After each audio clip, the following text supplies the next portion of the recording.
Guys, handguards, very subjective things. Depends on what you like. An A2 style M4 handguard with a piece of pick rail on top, holding a VTAC light mount with a Surefire G2. Guys, real expensive setup, awesome kit. I'm a big fan of the VTAC light mounts. They're really good gear. Kyle Lamb's an awesome dude, makes some good equipment, and they're inexpensive. You can have multiple ones of these around for what it would cost you to buy 2 or 3 of the major companies. They work very, very well. G2 is a great weapons light, either the LED head or the incandescent. I prefer the LEDs. Nothing fancy, running a PR4 from Tango Down with a VTAC sling. A lot of adjustment room, works great. Again, good gear. Aim points. You know, what else can you say about them? They're fast, they're reliable, they're durable, and they work. LaRue mounts, you know, top-notch stuff. VTAC mounts, VTAC sling. Some type of custom scout light mount that they made to fit in kind of to the around 1130 position, kind of tucks it in between the rails real nice. Magpul rail covers on a LaRue mount, on a LaRue rail. Tango Down grip.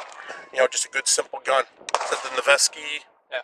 And the Noveski sling attachment point with QDs, LMT mod stock, just good equipment. You know, guys, obviously you're trusting your lives with these guns, so you want to spend good money. And make sure your kit's going to work. That's why we're here ringing it out.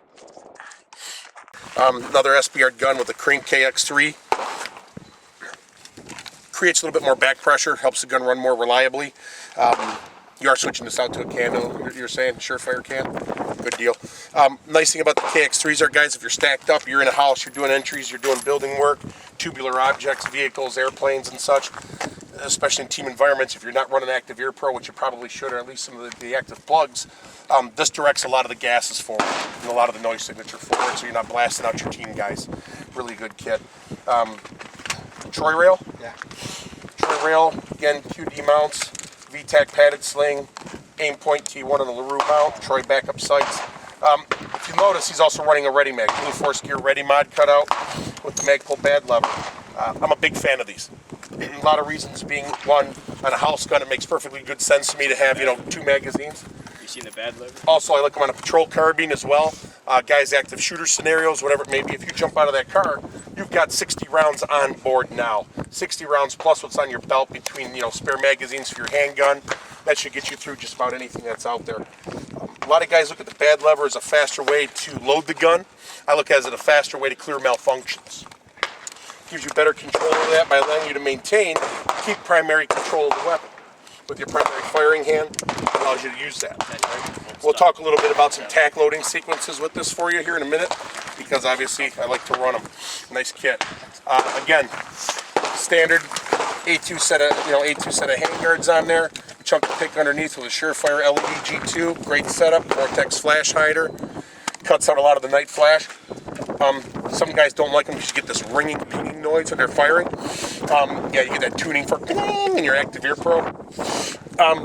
They don't seem to ping as much on the shorter barreled guns, which is one thing that's kind of a noticeable difference. We hear that often when we're out here shooting. It's kind of like, wow, it's different on the 10-inch gun versus like a 16 or 14 and a half. You know, good gun, Colt, running a 512, and revision in the EOTech. Yeah. And arm sights. Commentary on this. As long as it works for you, so be it. Good going. Just watch it. Make sure these don't come loose on you. Make sure those tabs stay locked in nice and tight. As long as it gives you a good cheek weld and it works, good job. Another gun. Pretty simple setup. 16-inch barrel gun, not an SBR. GG&G Dominator upper, which I like on a rail to a degree because it allows you to kind of position the Picatinny rail where you need it or where you want it. EOTech's latest XPS sight. It is the replacement to the N module. It runs off of a single 123 battery that's inserted sideways, hopefully to cut down on the compression under recoil. I've got one. I've been running one for quite a while now. I've got about 1,000 plus rounds down range on it. So far, so good. Battery life is shortened. Guys, make sure you're keeping spare batteries on kit. You know, that's important, especially for any optic, period. You know, it doesn't matter who it is. At some point, sooner or later, something's going to go bad. All right. Good simple kit. VTAC sling again. Just a good, simple, all-around piece of gear. Magpul CTR stock. Probably one of my favorite setups right here. SBR gun, aim point T1 again on the LaRue mounts, Troy sights, Magpul, Ergo. The grip is by JP. It's their VTAC rail. One thing I like about these is they're smooth. You're not going to cheese grade your hand with all the pick rail that a lot of us don't need or don't use. If you're running a lot of NV gear, pecs on your guns all the time, it's great to have all that rail space. All you really truthfully need if you're not running any night vision gear, is just a way to mount a light. It's slick, it's smooth, it gives a good comfortable grip on the gun. It allows you to position Picatinny rail where you need it, right, and where you want it. Really great setup. I'm really, really pleased with these. Flip it over for us, Ross. The only thing I haven't been real happy with, is that the dedicated mount? Okay, yeah. These are the self-tap screws for a sling swivel stud. Nice, you can get the QD ones like Uncle Mike's. The only problem you have to watch is they have a tendency to vibrate, and they will work their way back, so that can cause an issue. Earlier revisions of these had a little sleeve that kind of sat in here and tightened up with the swivel stud with a neoprene ring. I had a tendency when we're running the guns really hard to have it slide back and forth on me. It's just the nature of the beast. You can also mount Picatinny here and put a Daniel Defense or somebody else with a quick QD detachment. I believe VTAC is now coming out with their own version of that. Kyle has one that I saw it shot that mounts across the top with a push button release. Really nice kit. I really like those a lot better than I do these because I feel you get a quicker release. But if there's a sling on your gun, it's there for a reason. Just like a light, it's going to stay mounted, it's going to stay on the gun. I really like these handguards, guys. They're smooth, they're slick, they cool fast, they're really, really nice. Only thing to watch is make sure these screws are Loctited. Back them out when you get the gun, add some extra Loctite, torque them down. They'll stay in place really, really well for you. Like anything else that gets mounted on these, make sure you're Loctiting it to the gun, witness mark it with a paint pen, and you'll be good to go.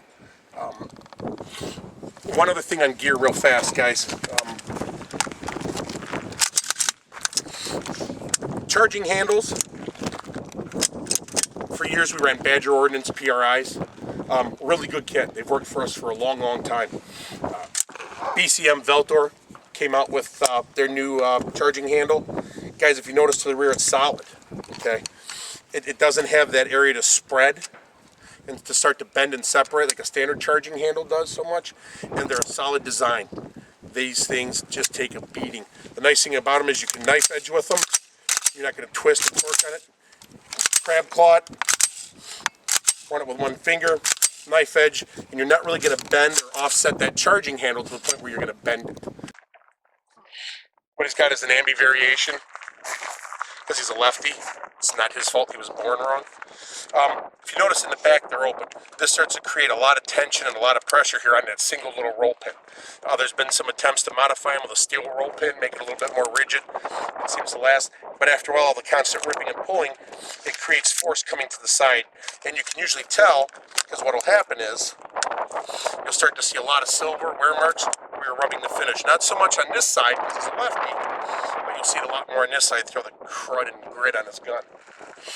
All right. After a while, we've seen pictures of them. They start to spread. They start to wear out. Open up this channel, then the system fails. Guys, your charging handle goes down, your gun's useless. Just a fact of life. See what works best for you. Try them out. I'm a big fan of these BCM charging handles since I've gotten them. Local guys, they make great product, and they are really worth their weight in gold. So guys, just make sure you're doing a good check and good maintenance inspection on your gear regularly. That's the important part. Take a look at your gear, make sure stuff's not spreading, binding, coming undone. Torque them is what you need. All right, guys, let's get back on the line. We're going to start shooting here in the 15.